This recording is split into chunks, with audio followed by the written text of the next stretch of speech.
مفيش نظام، كابوس، مشاكل، تأخير في المواعيد في المواصلات في ألمانيا. تعال احكي لك بقى يا معلم، أنا ليه لغاية النهاردة بكره إني أركب المواصلات العامة في ألمانيا. كل بلد فيها عيوب وفيها مميزات. ناس هجمتني في الفيديو اللي فات، بس لازم تعرف إني اتكلمت برضو على مميزات ألمانيا وعلى عيوب ألمانيا. النهاردة أنا بشاركك فيها علشان تبقى عامل حسابك لو انت جاي.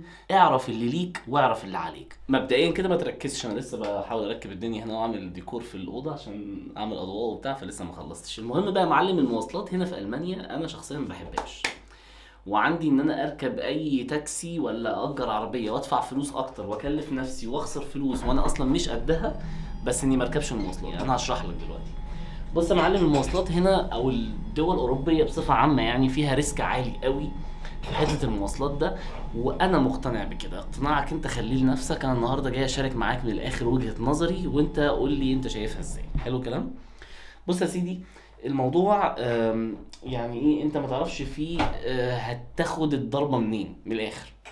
وكل يوم بتسمع قصص، وكل يوم بتسمع تجارب ناس بتقلقك. فانت مش عارف الموضوع هيمشي ازاي معاك، مش عارف اذا كنت انت هتبقى حاسس انك انت تمام، ولا في حد باصص لك بصه غريبه في مكان انت مش فاهمه.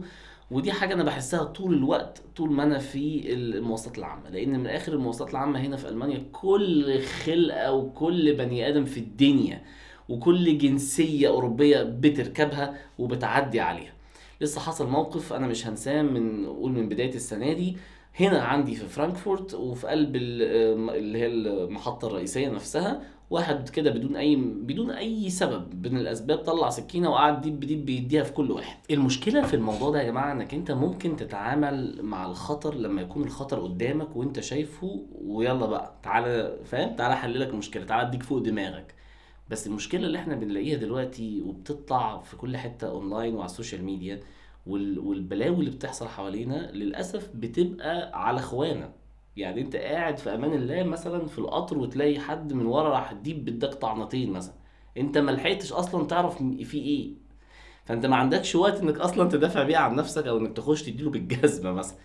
ديت المشكله، وعلى فكره حصلت وبتحصل في امريكا وبتحصل هنا وبتحصل في كل حته حوالينا. بس المشكله هي انك انت ما تاخدش الفرصه انك تعرف ترد بس. فهي ديت مشاكل الدنيا اللي فيها زحمة. أنا شخصيا بحب أتفادى المواقف دي، يعني أن أنا أبعد عن الأماكن اللي أنا شايف فيها قلق، وإن أنا مش عارف فيها ألحق أصلا أدافع بيها عن نفسي ولا حتى على اللي حواليا.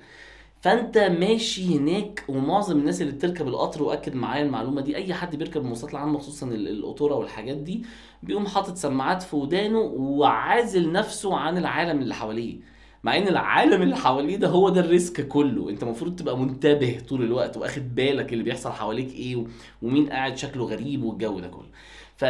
فالموضوع ده معرفش، انا بقلق منه وما برتحتلوش خالص. فالمواصلات عندك كذا شق في الموضوع. عندك حتة الأمان ديت، أنا بالنسبة لي بقلق منها جدا، وفيها مشاكل. معرفش، يمكن أنا بالنسبة لناس كتيرة قوي إن أنا بزود قوي في الموضوع، بس أنا ما يعني خلينا نقول إيه، بتفادى إني أركب المواصلات العامة. لا، ما أنت عندك بديل تاني. أنت ممكن تجيب عجلة محترمة. عجلة، ايه المشكلة؟ وخد مواصلاتك يا باشا بالعجلة، واركب العجلة واطلع واركب وروح وتعالى، والحياة زي الفل مثلا يعني. في موقف تاني، انك انت لو معاك رخصة وطلعت رخصة بس مش معاك عربية، زي واحد صاحبي كان انا عارفه، لا خد بعضك يا معلم. وفي هنا الابليكيشن بتاع العربيات اللي بيبقوا موجودين في الشارع في كل حتة، خد عربية سليمة وروح. بس يعني انا لو هاخد القطورة هاخدها للمسافات الصغيرة مش الكبيرة، ولو انا مضطر قوي يعني. ده مبدئي انا من ساعة ما جيت المانيا بصراحة. طيب غير الشق بتاع الامان ده بقى، وده اللي انا عايز برضو اكلمك فيه. اصلا القطوره في المانيا مواعيدها زي الزفت حرفيا. مفيش ميعاد بيظبط بسهوله ابدا. يعني امك لو دعيالك من الاخر هتظبط بفهم بالدعاء. غير كده المواعيد كلها بتبقى خربانه، ومواعيد كتيره قوي بتتاخر، وقطورة كتيره جدا بتبوظ في مواعيدها وبيجي متاخر بعديها بمسافه كبيره.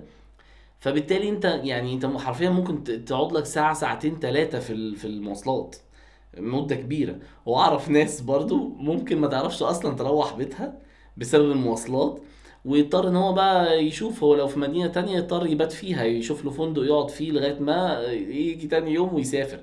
فالدنيا في المواصلات هنا في ألمانيا مش حلوة بصراحة. وحتى الألمان نفسهم كمان بيتضايقوا منها كتير جدا، وخصوصا موضوع المواعيد ومش عارف ايه. فانا من لا، هما فوضى، هي الموضوع هنا في المواصلات فوضى ومفيش نظام خالص زي ما الالمان بيصدروا للعالم كله. مواعيدهم خربانه جدا. وخد بقى، في مشكله تانية فوق ده. لو انت راجل مهاجر لسه جديد في البلد، قليل قوي ما بتلاقي حد جوه في المحطات ديت بتاعه القطوره انه يتكلم معاك انجليزي بسهوله. دي تجربه انا عشتها في الاول لما جيت، بس يمكن حظي كان وحش، وسمعتها بعد كده من كام شخص، بس مش من كل الناس. مش من كل الناس بس. كذا حد قال لي ان هو تاه في الطريق وتاه في السكة ومش عارف يركب انهي قطر وانهي طريق، وما لقاش حد يساعده بالانجليزي بسهولة. ممكن تكون تجربتك حاجة زي دي، بس انا عشت الفترة دي برضو في الاول. اول ما جيت قعدت كده كام مواصلة تعبت فيها شوية في ان انا اوصل المكان اللي انا عايز اوصل له يعني، بس عدت. فاهم؟ غيري ممكن يتعب فيها شويه. واعرف ناس لغايه النهارده ما بتتعلمش الماني وبيتعبوا جدا في المواصلات يعني. بس المهم اللي انا عايز اقول لك عليه ان اعلى حاجه قلق بالنسبه للمواصلات في المانيا هو حته الامان ده، حته القلق ده، انك انت في اي لحظه بوم، عارف انت ممكن اي حد من يمين المتطرف، من الناس المتطرفين في التفكير، لون بشرتك، شكلك، لبسك، اي حاجه تحصل، اي موقف يحصل. غير ان فوق موضوع الحته العنصريه دي، لا فوق الحته دي بقى في ناس اصلا مختله عقليا كتير في المانيا، خد بالك كتير جدا. حرفيا مش مبالغه، في ناس كتير عندهم مشاكل نفسيه. يعني اللي قاعد هنا في المانيا بقاله مده طويله هيبقى فاهم اللي انا بقول فيه. ناس كتير عندها مشاكل نفسية. وعلى فكرة ناس مهاجرين كتير عندهم أصلا مشاكل وجم بمشاكلهم هنا. ناس مهاجرين كتير عرب تبص عليه تشوفه عربي بس هو أصلا عربي عنده مشاكل، أو مختلف معاك في وجهات النظر وبيكرهك يا سيدي، بس بيتكلم نفس اللغة بتاعتك. أنا قابلت مواقف زي كده كتير. فمش كل اللي هتقابله هنا هيبقى على نفس اتجاهك وبيحبك، وحتى لو مش بيحبك مش هيبقى سلمي معاك. فيعني معرفش، خد بالك، احترس، خليك طبيعي، تعامل مع الناس كلها ب ازاي يعني بانك انت ما تتشنكش على الناس. إن هتلاقي ناس كتيرة جدا وجهات نظرهم مختلفة عن وجهة نظرك. تقبل وعيش في امان يعني وسلام مع الناس، لان في الاخر مش انت اللي هتحكم مين صح ومين غلط، ربنا اللي هيحكم. خليك في الامان. انا شخصيا ما بحبش القطور عشان كده، ما بحبش اختلط ب المواقف دي. بحاول ان انا زي ما بنقول عليها في مصر، ابعد عن الشر وغنيله. فخد بالك لو انت لسه جاي المانيا، ما تعيش انت مش داخل مترو القاهره حضرتك، لا. خد بالك، الناس اللي حواليك مش كلهم شبهك، ومش كل الناس هتبقى معاك لطيفه. تقبلها وعيش في وسطيها، وابعد عن الشر وغنيله يا معلم.